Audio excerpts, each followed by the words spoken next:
main things that you see? What's one of the main issues that comes up about marriage at these conferences? I think the main issue would be that couples, when you get married, nobody tells you that this is hard work. It's going to be, isn't it going to be fun? Aren't we going to look goo-goo-eye at each other the rest of our lives? Yes, but there's a lot of hard work there, and I think that's why so many people give up. Nobody told them, you know, there's going to be places that are going to be bumpy and are going to be difficult, and you may not like each other all the time.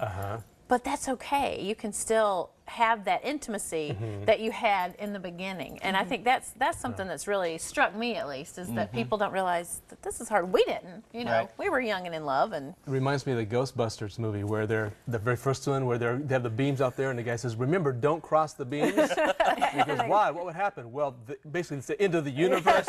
and Bill Murray, well, important safety tip. Do that. People don't say, "Hey, remember, you know, this is going to happen when you get married," and there's no warning. Well, good to know, though. Well, my mom tried to warn us. And wisely, she said, you're going to disagree, argue, fight, whatever word you want to use, over 3 issues in marriage. What are those issues? Money, sex, and family. And she pretty much covered them all, didn't she?